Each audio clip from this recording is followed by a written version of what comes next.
Good evening, and welcome back to Shadow Storyteller. Before we begin tonight's story, make sure you subscribe, like this video, and leave a comment to support more chilling bedtime stories like this one. Now dim the lights, slow your breath, and listen closely. Have you ever stood on American soil so soaked in memory that it feels alive beneath your feet? At Gettysburg battlefield, when the wind drops and the night grows still, some visitors swear the war never truly ended. They say the soldiers are still marching. Not in history books. Not in imagination. But right there, in the dark, moving exactly as they did more than a century ago. It was late October, 1987, on a cold Thursday night, just past 9:30 p.m., when Alaric Boone locked the small maintenance shed near Seminary Ridge. Alaric was not a tour guide, not a historian, and not a man who believed in ghosts. He was a night ground supervisor, born and raised in Adams County, who had worked the battlefield for nearly 12 years. He knew every fence line, every dip in the field, every tree struck by cannon fire during the summer of 1863. That night, the air was unnaturally still. No crickets. No owls. Even the distant road traffic seemed to vanish. A thin fog rolled in from the low ground near Willoughby Run, crawling slowly across the field like a living thing. Alaric checked his watch. 9:42 p.m. He muttered that the weather report had said clear skies. As he walked toward the gravel path leading to McPherson Ridge, he heard it. A sound so faint at first that he thought it was wind passing through tall grass. Then it came again. Footsteps. Many of them. Slow. Heavy. Perfectly synchronized. He stopped walking. The sound continued. From the fog ahead, a low metallic clink echoed, followed by the unmistakable rhythm of boots striking earth. Not running. Not stumbling. Marching. Alaric whispered, "Who is out here?" No answer came. Instead, the fog thickened, and dark shapes began to form within it. Long lines of figures emerged, shoulder to shoulder, stretching farther than his eyes could follow. They wore uniforms that did not belong to any reenactment group. Their coats were torn, stained, and faded into colors that no modern fabric could reproduce. Rifles rested against their shoulders. Bayonets caught faint moonlight, though the moon itself was hidden behind cloud. Their faces were pale, hollow, and utterly focused, eyes fixed straight ahead as if locked on an order given long ago and never rescinded. Alaric's chest tightened. His legs refused to move. At the front of the formation marched a man with a broken sword at his side and a deep gash across his temple. Blood should have been flowing. It was not. The wound looked old. Dried. Timeless. His lips moved silently as he marched, counting cadence without sound. 1, 2, 1, 2. The ground vibrated faintly beneath Alaric's boots. As the column passed through him, not around him, through him, a cold unlike anything he had ever known wrapped around his body. His breath turned white. His vision blurred. For a brief, terrifying second, he could smell black powder, wet earth, and iron. He could hear distant cannon fire, screaming men, horses panicking, officers shouting orders that dissolved into chaos. Then, just as suddenly as it began, the sound faded. The fog lifted. The field was empty. Alaric collapsed to his knees, gasping, his hands shaking uncontrollably. When he finally looked at his watch again, it read 10:27 p.m. 45 minutes had vanished. He reported the incident the next morning. The park administration recorded it quietly, filed it away, and advised him to take a few days off. They did not tell him that his account matched dozens of others dating back to the late 1800s. One of those accounts belonged to a woman named Maribel Thorne, a schoolteacher from Baltimore who visited Gettysburg in 1898. She wrote in her journal of seeing an army of pale men crossing the field at dusk, their boots making no sound, their faces frozen in determination and despair. She noted that when she approached them, her hands passed through their bodies as if through smoke. Another report surfaced in 1953, from a Korean War veteran named Hollis Redwick, who woke at 2:15 a.m. in his motel room on Steinway Avenue to the sound of marching outside. When he looked out the window, he saw soldiers advancing across the road, disappearing into the trees without disturbing a single leaf. Even earlier, in 1864, barely a year after the battle, a farmer named Ezekiel Crow claimed he saw wounded men wandering his land at night, still clutching their rifles, still searching for their regiments. Historians often dismiss these stories as stress, imagination, or the lingering trauma of war. But something about Gettysburg refuses to rest. On July 1, 1863, the first shots were fired. By July 3, over 50,000 men were dead, wounded, or missing. The ground absorbed their blood. The air carried their final screams. Some say the land remembers. In 2009, a group of college students conducting an overnight photography project near Little Round Top captured an image they could never explain. In the background of an otherwise empty frame stood a line of figures, semi-transparent, arranged in perfect military formation. The timestamp read 3:11 a.m. The students left immediately and never returned to retrieve the rest of their equipment. Locals avoid the battlefield after dark, especially in late autumn, when the nights grow longer and the fog rolls in low. Rangers speak quietly among themselves of shadow columns, phantom drumbeats, and voices calling out names that no living person answers. Alaric Boone never worked the night shift again. He transferred to daytime maintenance and retired early. Even now, decades later, he refuses to drive past the battlefield after sunset. He says the worst part was not the fear. The worst part was the certainty. The certainty that those men did not know the war was over. They were still marching. Still obeying orders. Still moving across the same ground, night after night, year after year, bound to a moment of history too violent to release them. So if you ever visit Gettysburg, and you find yourself lingering after dusk, listen carefully when the wind goes quiet. If you hear boots where no one walks, if the ground begins to tremble beneath you, do not follow the sound. Because some armies never stand down. And some battles never truly end. The night Alaric Boone finally broke his silence came years after his retirement. It was early November, 2004, a little after 11 p.m., when he woke suddenly in his farmhouse outside Fairfield. He was certain he had heard marching again. Not outside. Inside his head. The rhythm was slow and deliberate, echoing behind his eyes like a memory that refused to fade. He sat upright in bed, sweat cold against his skin. The room was dark, but the smell returned without warning. Damp wool. Burned powder. Rusted iron. He pressed his palms against his ears, yet the sound did not stop. 1, 2, 1, 2. Alaric rose and moved toward the window. The moon hung low, pale and weak, casting long shadows across the field behind his house. For a moment, everything was still. Then, far beyond his fence line, the fog began to gather, pooling unnaturally in the low grass. Figures appeared. They were not on the battlefield anymore. They were here. A single line at first, then another behind it, stretching back into the haze.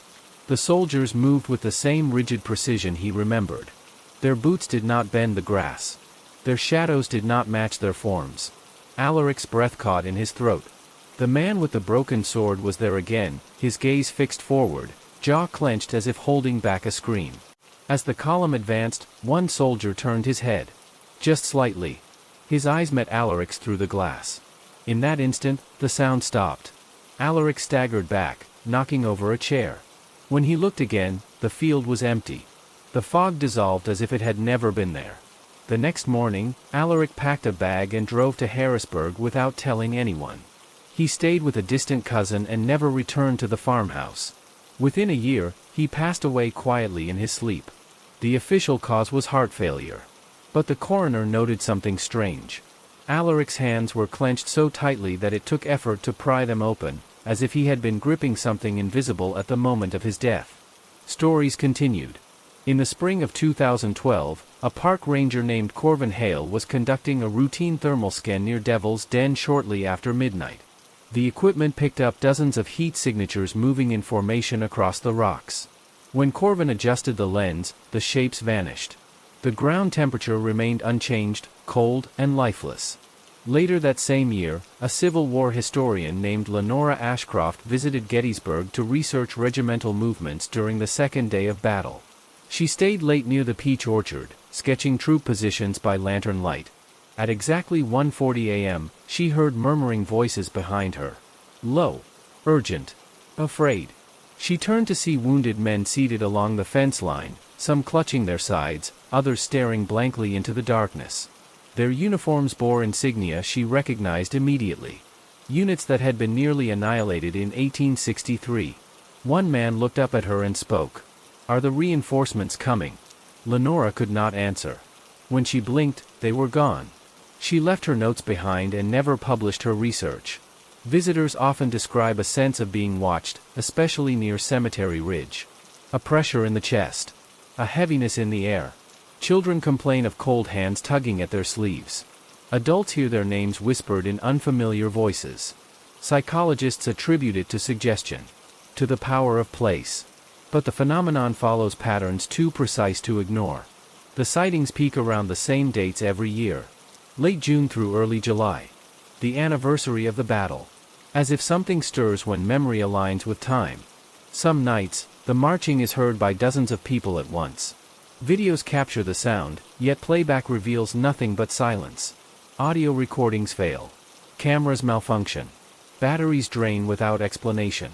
It is as though whatever walks those fields does not wish to be fully seen. In 2019, a storm rolled over Gettysburg just after sunset. Lightning cracked across the sky, illuminating the fields in brief, blinding flashes. Witnesses later reported seeing lines of soldiers frozen mid-march during those flashes, their faces twisted in pain and resolve. When the thunder faded, so did they. The battlefield remains open to the public. Tours continue. Souvenir shops thrive. Yet after dark, when the crowds thin and the lights fade, the land grows restless. Those who listen closely swear they can hear commands carried on the wind. Halt. Forward. Hold the line.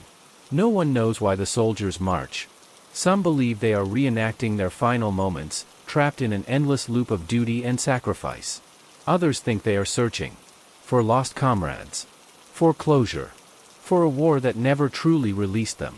One theory whispered among longtime locals suggests something darker. That the ground itself binds them. That the sheer volume of suffering etched something permanent into the soil, something that cannot fade with time. Whatever the truth, the marches continue. If you find yourself standing alone at Gettysburg late at night, and the world suddenly grows quiet, trust that instinct telling you to leave. Do not wait for the fog. Do not wait for the sound of boots. Because when the soldiers begin to march, they do not see the living as obstacles. They see only the path before them. And once you step into that path, history may decide you belong to it. Years passed, yet the pattern never changed. Each generation produced new witnesses, new skeptics, and new names quietly added to local folklore. The battlefield absorbed them all. In the summer of 2021, an independent filmmaker named Dorian Whitlock arrived in Gettysburg with a small crew. He planned to document unexplained phenomena at historic sites across the eastern United States. Unlike the tourists, Dorian came prepared. Infrared cameras. Directional microphones. Motion sensors placed carefully along known sighting corridors near Seminary Ridge and the wheatfield.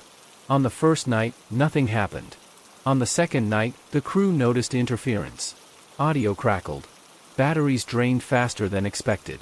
One camera shut down completely at exactly 11:40 p.m., restarting on its own minutes later. Dorian insisted they stay a third night. At 1:17 a.m., the microphones picked up a faint rhythm. Too steady to be wind. Too measured to be footsteps from an animal. The sound grew louder, multiplying, layering over itself until it filled the headphones with a slow, relentless cadence. 1, 2, 1, 2. The ground sensors triggered simultaneously. The cameras recorded fog rolling in against the wind, forming straight lines that cut across the field at unnatural angles. Within the fog, shapes appeared. Tall. Narrow. Aligned shoulder to shoulder. A crew member whispered that they were standing in the path of the movement. Dorian raised his camera, hands shaking, heart pounding. Through the viewfinder, the figures sharpened. He could see buttons on coats, straps across chests, fingers curled tightly around rifle stocks. He could see faces etched with exhaustion and fear. Then one of them stopped. The formation continued marching around him, but this one figure stood still, slowly turning its head toward the camera. His eyes were sunken, rimmed with darkness, yet painfully aware. When he opened his mouth, the microphone registered no sound, but the words formed clearly on Dorian's lips. Go home. The camera feed cut to black. The crew fled without packing their equipment. They left behind thousands of dollars in gear, abandoned in the fog. When rangers returned the next morning, nothing remained. No cameras. No sensors. No footprints. The grass lay undisturbed. Dorian never released the footage. He canceled his project and deleted his online presence within weeks.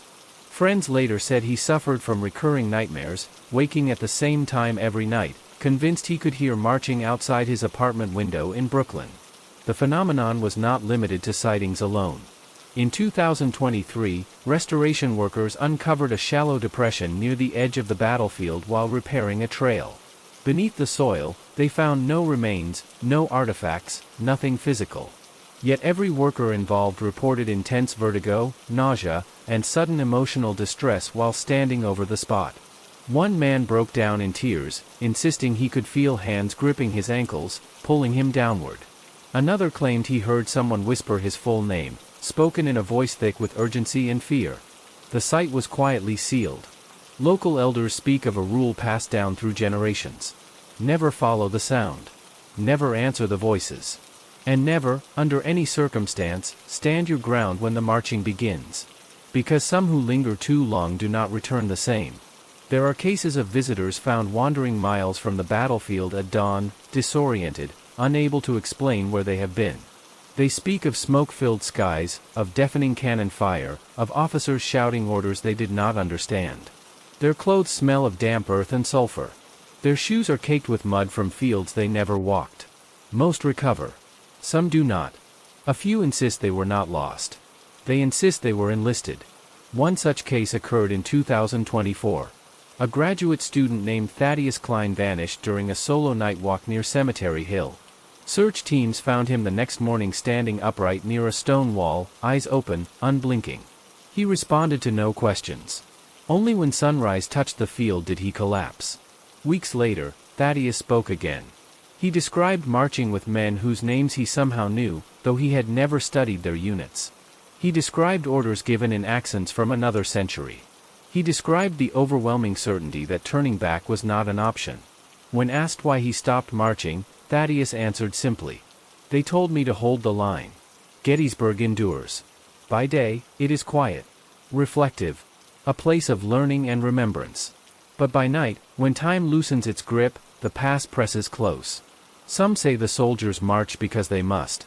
Others believe they march because they are waiting. Waiting for acknowledgement. Waiting for release. Waiting for someone to tell them the war is over.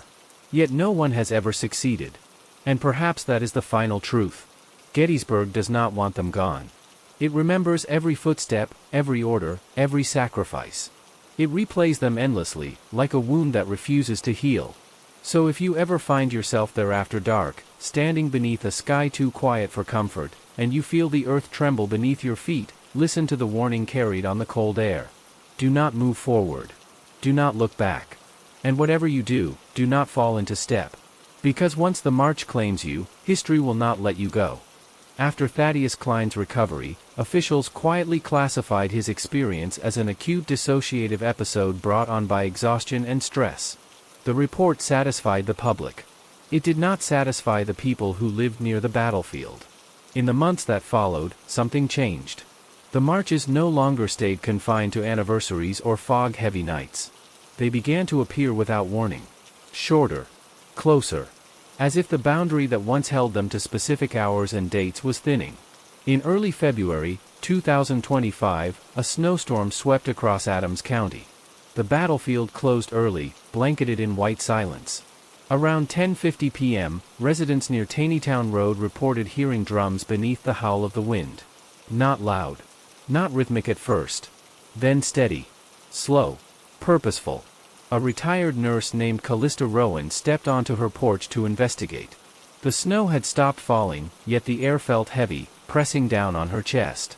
Across the open field behind her home, dark lines cut through the snow, forming paths where no footprints should exist. She saw them coming. The soldiers moved without disturbing the snow, their boots passing inches above the surface. Frost clung to their coats, yet none of it melted. Their breath did not fog the air. They marched in silence, except for the drums, which seemed to echo from everywhere and nowhere at once. Callista whispered a prayer under her breath. Her knees weakened as one figure broke formation and stepped toward her. He was younger than the others.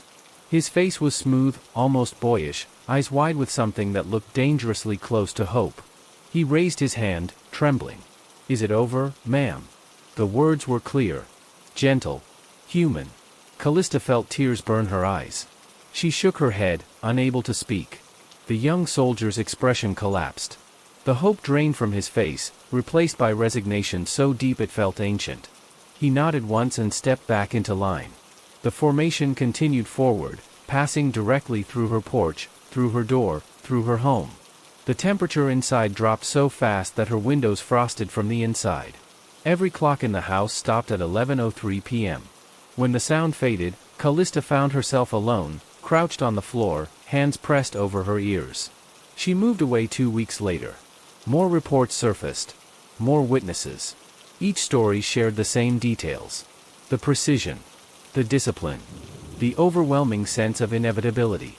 And always, the feeling that the soldiers were no longer confined to the battlefield. In the spring, construction crews working on a utility expansion several miles east of Gettysburg uncovered nothing unusual. No bones. No relics. Yet every night during the project, nearby residents heard marching where no roads existed. The crews complained of exhaustion, of dreams filled with smoke and screaming. 3 workers quit without notice, abandoning their tools where they lay. One left behind a journal. Inside were sketches of uniform buttons, regimental flags, and faces contorted in pain. On the final page, written in uneven handwriting, were the words, "They are teaching me where to stand." That same week, a history teacher named Roland Merrick began experiencing episodes he could not explain. He would lose hours at a time, finding himself standing motionless in his classroom after dark, staring at maps of the battlefield. His dreams grew vivid. Too vivid. He dreamed of standing in line beneath a burning sky, the air thick with smoke. He dreamed of orders shouted by voices he recognized though he could not name them. He dreamed of holding a rifle that felt impossibly heavy, his hands blistered and bleeding. One morning, Roland woke to find his shoes caked in dried mud. Red-brown mud. He lived 40 miles from Gettysburg. Doctors found nothing wrong. The marches were no longer just sightings. They were invitations. Historians began noticing subtle changes in archival material. Old photographs showed faint figures in places that had once been empty. Handwritten letters from the 1800s, preserved for decades, developed new lines of text between paragraphs, describing movements and commands that had never been recorded before. The past was shifting. Or perhaps it was asserting itself. A local pastor, Eamon Treadwell, attempted to bless the battlefield after a particularly intense week of reports. He gathered a small group just before dawn near Cemetery Ridge. As he raised his voice in prayer, the ground beneath them vibrated. The fog rose instantly. From within it came the sound of thousands of boots striking earth in perfect unison. Eamon fell silent. A voice answered him. Calm. Authoritative. Ancient. Stand aside. The group fled. Eamon never spoke of what he saw in the fog, but he resigned from the church days later and left the state. By summer, the phenomenon reached a breaking point. On the night of July 2, 2025, the anniversary of the bloodiest day of the battle, the marches began earlier than ever before. Just after sunset, witnesses across the region reported hearing drums, commands, and distant cannon fire. Traffic cameras captured brief distortions. Power grids flickered. Radios filled with static punctuated by shouted orders in unfamiliar accents. At 9:30 p.m., the fog rolled in across Gettysburg in a solid wall, visible for miles. And then they came. Not just lines this time. An army. They marched across roads, through towns, over modern streets that vanished beneath their feet. They did not acknowledge buildings. They did not acknowledge cars. They moved as if the present did not exist. People who stood in their path felt an overwhelming pressure, a compulsion to step aside or fall in line. Some did. Witnesses later described seeing living men and women walking among the soldiers, their faces blank, their movements rigid, their eyes fixed forward. By midnight, the fog lifted. The soldiers were gone. So were 13 people. Search efforts found no trace of them. No evidence. No explanation. Only one clue remained. Near the edge of the battlefield, fresh footprints appeared in the soil. Not boots from the 1800s. Modern shoes. all facing the same direction. Forward. Gettysburg still stands. The monuments remain. The fields look peaceful beneath the sun. Tourists continue to arrive, unaware of what walks those grounds when darkness falls. But the locals know. The marches are growing longer. The lines are growing deeper. And somewhere in the fog, the army is no longer complete. It is recruiting. So tonight, as you listen from the safety of your home, remember this. History is not always content to stay behind glass and plaques. Sometimes, it rises. Sometimes, it moves. And sometimes, it marches straight into the present, looking for someone new to take their place in line. In the weeks after the 13 disappeared, Gettysburg changed in ways that could not be measured by instruments or explained by officials. The town still woke to sunlight. Coffee shops still opened their doors. Tour buses still rolled in, carrying visitors eager to walk the same paths they had seen in documentaries and textbooks. Yet beneath the routine, something had shifted. People began leaving. Not all at once. Quietly. Families who had lived there for generations sold their homes without explanation. Storefronts closed early. For sale signs appeared and vanished overnight, as if even the idea of departure unsettled the land. Those who stayed noticed the silence first. At night, the usual sounds faded. No dogs barking. No distant trains. No insects humming in the dark. Just an oppressive stillness that pressed against the ears until the smallest noise felt unbearable. Then the whispers began. They came at the edges of hearing. Not loud enough to understand, but persistent enough to demand attention. Some heard their names. Others heard directions. Turn left. Hold position. Stay low. A librarian named Percival Knox began documenting the changes in a notebook he kept hidden beneath his floorboards. He was a careful man, skeptical by nature, devoted to facts and records. Yet even he could not deny what was happening. On August 9, 2025, at 12:12 a.m., he wrote that the marching began without fog. He was awake, reading near an open window, when the cadence rose from the ground itself. Not approaching. Not distant. Already there. The vibration rattled the glass, but no sound carried beyond the rhythm of boots. Percival leaned out the window. Below, on the empty street, soldiers stood shoulder to shoulder. Hundreds of them. Thousands. They filled the road, the sidewalks, the spaces between houses. Their uniforms brushed against mailboxes and street signs without disturbing them. Their faces were sharper than any previous description. More aware. More present. One of them looked up. It was a woman. She wore a uniform cut for a man, sleeves rolled, hair pinned tightly back. Her face was smeared with dirt and dried blood. Her eyes locked onto Percival with startling clarity. "Fall in," she said. Percival slammed the window shut and stumbled backward. The sound outside intensified, boots striking in unison, commands rippling through the air like waves. When he dared to look again, the street was empty. The notebook ended there. Percival Knox vanished 3 days later. His house was found unlocked. The notebook remained beneath the floorboards, open to the last page. A final line had been added in a different hand. Position secured. Authorities attempted to impose curfews. Roadblocks. Increased patrols. None of it mattered. The marches ignored barriers. Ignored authority. Ignored time. People began reporting something far worse than sightings. They reported recognition. Not recognizing the soldiers. Being recognized by them. A teenager named Silas Broom claimed a soldier called him by name while passing through his backyard. A delivery driver swore an officer saluted him before vanishing into fog that was not there moments before. A pregnant woman reported feeling a hand pressed gently against her stomach as a voice whispered, "Hold fast." Medical professionals noted spikes in sleepwalking, dissociation, and unexplained injuries consistent with long-distance marching. Blistered feet. Muscle strain. Bruising along shoulders as if from carrying heavy equipment. The dream spread. Entire households woke screaming from the same nightmare. Smoke. Fire. Screams layered over the roar of artillery. The smell of blood so real it lingered after waking. Those dreams always ended the same way. With an order. Forward. In September, a federal task force arrived under the guise of historical preservation.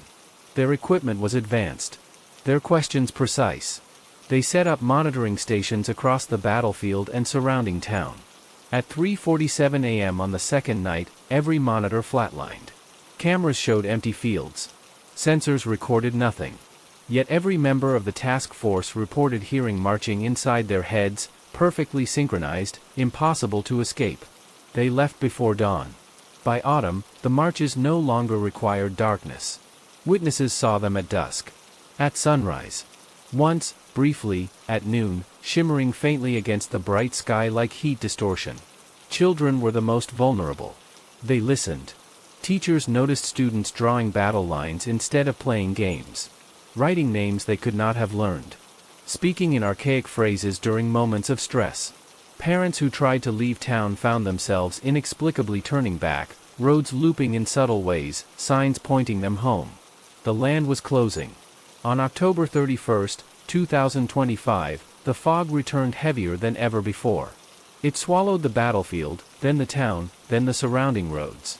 Sirens wailed briefly before cutting out. From within the fog came not just marching, but singing. Low. Steady. A hymn without words, heavy with sorrow and resolve. The army emerged slowly, filling every visible space. At the front marched familiar faces. Thaddeus Klein. Percival Knox. Callista Rowan's neighbor.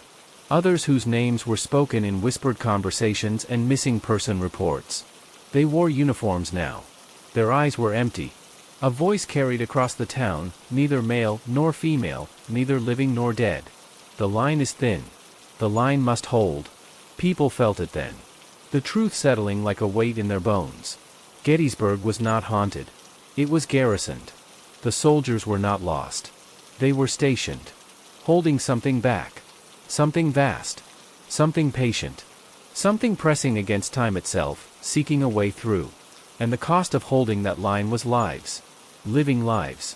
As dawn approached, the fog receded. The army vanished once more. The town reappeared, battered but standing. Fewer people remained. Those who stayed understood now. The marches were not a threat. They were a warning. A reminder that the past was bearing a burden too heavy to carry alone. And that when the line weakens, reinforcements are taken from the present. So if you ever find yourself drawn to Gettysburg, feeling an urge you cannot explain, a pull that grows stronger as night falls, remember this. The soldiers are still there. They are still marching. And one day, when the line breaks completely, they will no longer ask you to step aside. They will simply tell you where to stand. And you will understand. Because by then, the march will feel like the only thing you were ever meant to do. After that night, Gettysburg slipped into a strange half-existence, still present on maps, still listed on travel sites, yet subtly avoided by those who sensed something was wrong. Reservations were cancelled. Tour buses rerouted. Even birds seemed to change their paths, wheeling wide around the town as if the air itself resisted them. Those who remained learned to read the signs. The first sign was the pressure. A sudden heaviness behind the eyes, like the beginning of a headache that never fully formed. The second was the silence. When even the wind seemed to hold its breath, people knew the marches were near. The third was the pull. A quiet, persuasive urge to step outside, to walk toward the fields, to take a place that felt pre-assigned. Most resisted. Some did not. In early December 2025, a snowplow driver named Orion Bell was clearing Route 30 when he felt the pull so strongly he stopped the truck in the middle of the road. Dash camera footage later showed him stepping out calmly, removing his gloves, and walking into the dark. The truck rolled to a stop on its own. Orion was never found. What was found, days later, were parallel lines in the snow stretching from the road toward the battlefield. They were not footprints. They were impressions, as if something heavy had passed just above the ground, pressing the air downward. Inside homes, clocks began to desynchronize. Watches stopped at different times. Phones displayed dates that flickered between centuries before correcting themselves. Some residents swore they heard distant cannon fire during power outages, felt concussive waves roll through their walls with no physical cause. A retired archivist named Lenwood Pike noticed another change. Official records were rewriting themselves. Birth certificates, property deeds, even census data began including names that should not exist. Men listed as residents who had died in the 1800s. Addresses assigned to regiments instead of families. Occupations recorded simply as infantry, artillery, cavalry. When Lenwood tried to print copies, the ink bled into strange patterns, forming crude maps of the battlefield layered over modern streets. He burned the documents and moved away the next morning. Winter deepened, and with it, the sense of containment. Roads iced over faster than weather reports predicted. Cell service dropped without warning. GPS units spun uselessly near the town limits. It was as if Gettysburg no longer wanted to be easily reached. On the night of January 14, 2026, the marches returned with a clarity that left no room for doubt. No fog. No distortion. Just soldiers. They emerged from between houses, from behind monuments, from the shadows beneath bare trees. Their uniforms were no longer faded. They were crisp. Complete. Their movements flawless. At their head marched new faces. Living faces. Men and women taken over the past year, their expressions stripped of emotion, their eyes fixed forward. Among them walked a teenage boy clutching a rifle too large for his frame. A woman with a wedding ring still visible on her gloved hand. An elderly man whose back was unnaturally straight, as if pain no longer mattered. The townspeople watched from behind locked doors and darkened windows, hearts pounding in terrified silence. Then something unprecedented happened. The formation stopped. Every soldier turned their head at once, facing the center of town. A voice spoke, not carried by air, but felt inside the chest, vibrating through bone and memory. The line is thinning. The words were not threatening. They were factual. The presence behind them pressed closer, a pressure so immense it made people gasp for breath. Shadows twisted at the edge of vision. The temperature dropped sharply. For the first time, the soldiers looked tired. Not wounded. Not afraid. Exhausted. A figure stepped forward from the front rank. The man with the broken sword. His face was clearer now, his eyes filled with something dangerously close to regret. "We cannot hold forever," he said. Somewhere, a child began to cry. The soldiers turned as one and marched again, vanishing into the night, leaving behind silence so deep it rang. The next morning, a notice appeared at the edge of town. Not posted. Not delivered. It was simply there. No one admitted to seeing it arrive. The message was written in careful, disciplined script. Reinforcements required. After that, people began to feel it more strongly than ever. The pull sharpened. The dreams intensified. Some woke knowing exactly where they were meant to stand, which direction to face, when to move. A few tried to fight it. A former Marine named Caldervos chained himself to his bed one night after feeling the urge to leave. By morning, the chains were still locked. Calder was gone. Mud streaked the floor in straight, deliberate lines. Others surrendered quietly. They dressed warmly. They left notes. They walked into the fields without fear. Spring brought no relief. The grass grew greener than ever, fed by something unseen. The monuments cast longer shadows. Tourists who wandered too far felt sudden waves of dread and turned back without knowing why. The truth settled in. Gettysburg was not a place of rest. It was a place of duty. A boundary. A living barricade between the present and something older, darker, and endlessly patient. Whatever lay beyond did not scream or rage. It waited. It tested. It learned. And the soldiers, bound by sacrifice and command, stood in its way. Until they could not. On the eve of July 1, 2026, the anniversary returned once more. The sky darkened early. Clouds gathered without storm. The air vibrated with anticipation. Those who remained felt it in their bones. Tonight, the line would be tested again. Somewhere out there, the soldiers were forming up, counting cadence, checking ranks. 1, 2, 1, 2. And if the line failed, if the last position fell, there would be nothing left to stop what had been held back for more than a century. So if you are listening now, far from Gettysburg, and you feel a sudden, inexplicable pull toward history, toward sacrifice, toward a place you have never been but somehow know, resist it. Because the march does not end at the battlefield. And the line, once broken, will not stop there. By the time July arrived, the town was almost empty. Houses stood with lights still on inside, televisions frozen on static screens, tables set for meals that were never eaten. Cars remained parked with keys left in ignitions, doors unlocked, radios humming softly to no one. It was as if people had stepped out for a moment and simply never come back. Those who remained were not brave. They were chosen. Some had tried to leave and failed. Others felt a certainty so absolute it left no room for resistance. They belonged here now, whether they wanted to or not. On the afternoon of June 30th, 2026, the sky over Gettysburg darkened to a dull, bruised gray. The weather forecast called for mild temperatures and clear skies, yet the air pressed down with unnatural weight. Breathing felt deliberate, effortful, as if the atmosphere itself had thickened. Inside a small house near Cemetery Hill, a woman named Eloan Price sat at her kitchen table, hands folded, staring at nothing. She had lived in Gettysburg her entire life. Her parents had lived there. Her grandparents before them. She knew the history the way others knew family stories. That morning, she woke with dirt under her fingernails and the taste of smoke in her mouth. She knew what it meant. By evening, the sound returned. Not marching yet. Not fully. Just the low murmur of preparation. Metal shifting. Leather tightening. Quiet voices exchanging brief commands. The battlefield stirred. Fog rose in thin sheets, clinging low to the ground, not obscuring but revealing.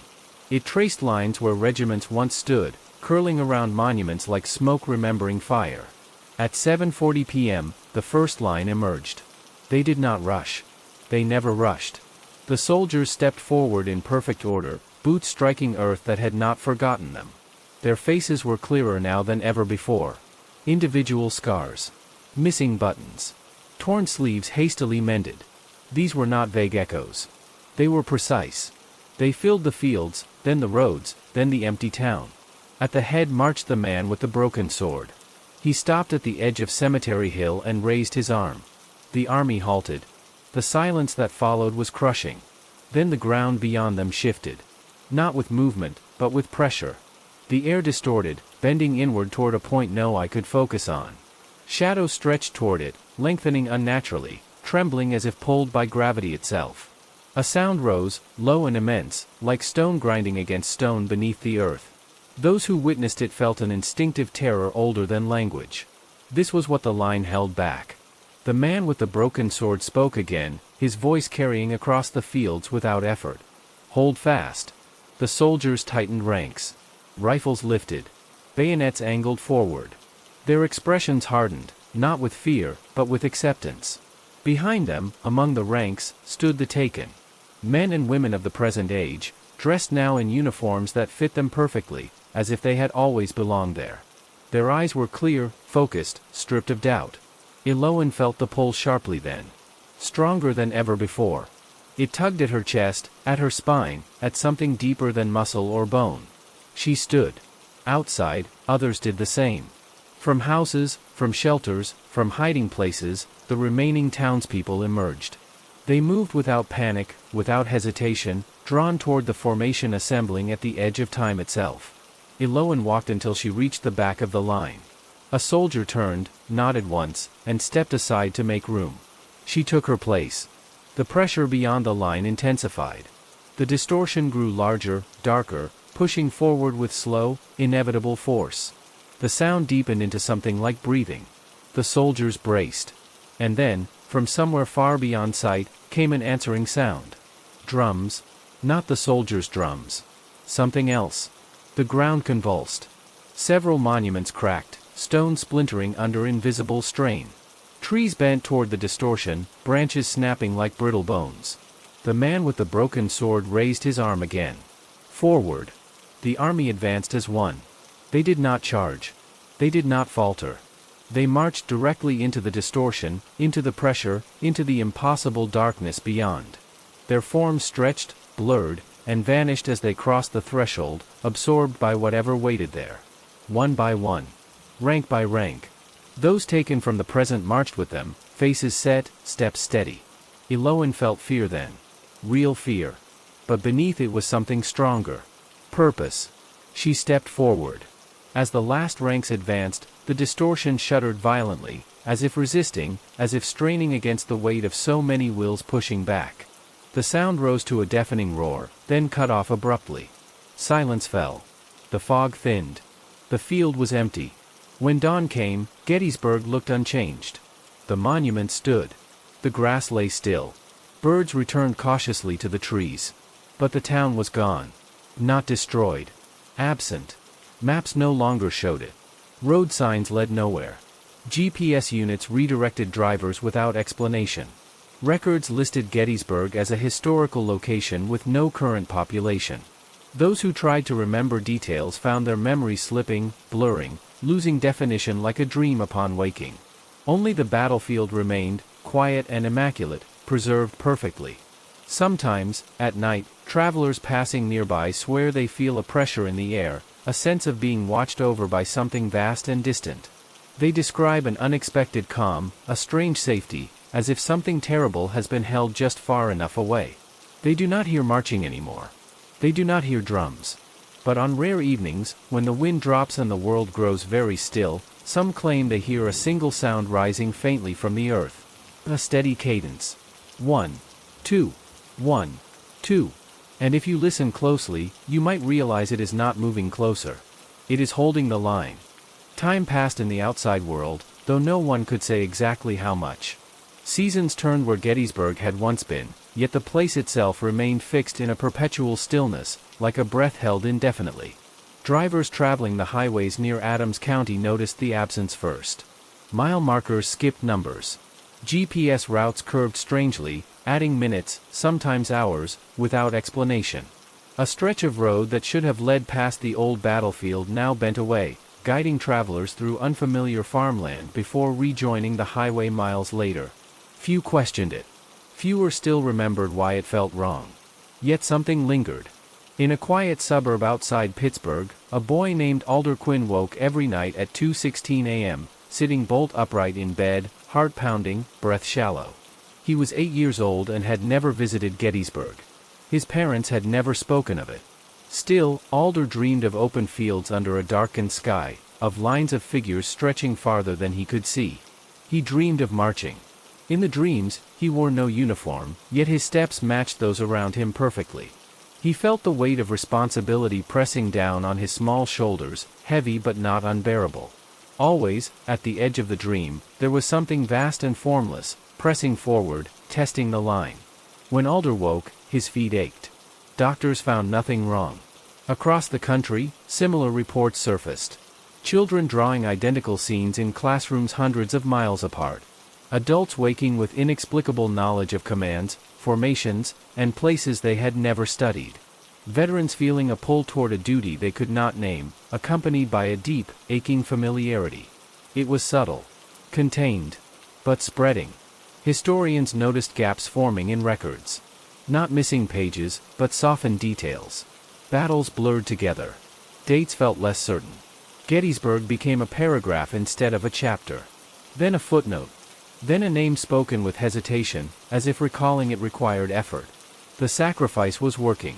Whatever the soldiers had marched into was being held. Pushed back. Contained by a living wall of memory, will, and endless duty. The pressure that once bled into the present receded, replaced by a fragile equilibrium. But equilibrium required maintenance. Some nights, in quiet towns far from Pennsylvania, people stepped outside without knowing why.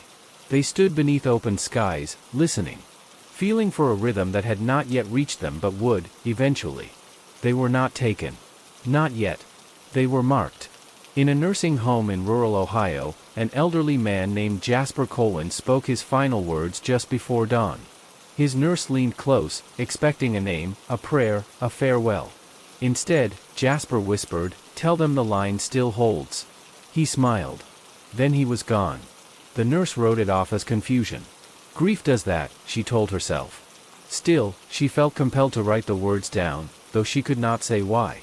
Elsewhere, a woman named Rowan Elbridge woke from a dream she could not remember, tears streaming down her face.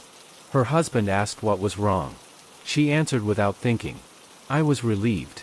Relieved about what? He asked. She could not say. At night, the world remained mostly quiet. No marching. No drums. No fog rolling in where it did not belong. Yet the silence carried a different weight now. Not emptiness. Vigilance. Something beyond time strained against its boundary, probing gently, persistently, like water against stone. It learned. It waited. It remembered. And so did the line. Those who had marched were not gone. They were elsewhere. Holding. Their sacrifice echoed outward, imprinting itself onto generations yet to come. Not as fear, but as instinct. A subtle correction in the course of things. A nudge away from places where reality thinned too much. The world did not know what had been lost. Or what had been saved. Only once, many years later, did someone truly come close to understanding. A graduate student named Mira Lockwood stood in a quiet archive, flipping through digitized records of Civil War correspondence. She paused at a letter dated July 3, 1863. The text wavered on the screen, pixels shimmering faintly. A new sentence appeared at the bottom of the page. "We will hold as long as we are remembered." Mira stared, heart racing. She refreshed the screen. The sentence vanished. She searched for it again. It did not return. But from that night on, Mira dreamed of fields beneath an endless sky, of lines of people standing shoulder to shoulder, facing something she could never quite see. In the dreams, she was not afraid. She was grateful. And somewhere, far beyond maps and memory, the cadence continued. Not advancing. Not retreating. Simply steady. 1, 2, 1, 2. As long as it endured, the world would keep turning, unaware of how close it had come to losing its place in time. And if one day the rhythm faltered, if the line finally thinned beyond repair, there would be no warning. No fog. No marching to hear. Only a sudden understanding, shared by millions at once, that something essential had stepped aside. Until then, the silence would remain. Watching. Waiting. Holding. Years later, long after Gettysburg faded from maps and memory, the cadence began to change. It was not loud. It was not sudden. At first, it was barely noticeable, like a heartbeat skipping once in the dark. 1, 2, 1, 2. The pause between steps grew slightly longer. Across the world, people stopped mid-sentence, mid-step, mid-breath, overcome by a cold certainty they could not explain. Children woke screaming from dreams of empty fields. Veterans felt a weight lift from their chests, replaced instantly by dread. Historians felt a hollow panic when they tried to recall what had once been held back, and realized they no longer knew. Somewhere beyond time, the line was thinning again. The soldiers still stood, but they were fewer. Their ranks no longer endless. Faces once sharp now blurred, as if memory itself was erasing them. Commands echoed, but fewer voices answered. "Hold fast," the man with the broken sword said. But this time, his voice trembled. The pressure beyond the line returned, stronger than before. Not violent. Curious. Patient. It pressed forward, testing gaps where names had been forgotten, where stories were no longer told, where remembrance had grown thin. On a quiet night, in homes far from any battlefield, people felt the pull again. Stronger. Unmistakable. Not toward a place. Toward a role. Some rose from their beds without fear. Others fought and lost. Across cities and countryside, individuals stepped into darkness, drawn by a duty they did not understand but somehow accepted. The cadence faltered. 1, 2, 1. And then it stopped. For a single, endless moment, the world held its breath. Then something stepped forward. No fog rolled in. No drums sounded. No soldiers marched. Reality simply shifted. Shadows leaned where they should not. Distances stretched and folded. Voices carried meanings they were never meant to hold. The past did not return. Something older took its place. Those who stood awake that night felt it instantly. A presence pressing gently against the edge of everything, no longer resisted. No longer contained. The line was gone. And somewhere, in the deep silence that followed, a new cadence began. Not boots. Not marching. But footsteps, scattered and irregular, moving freely for the first time. Toward everywhere.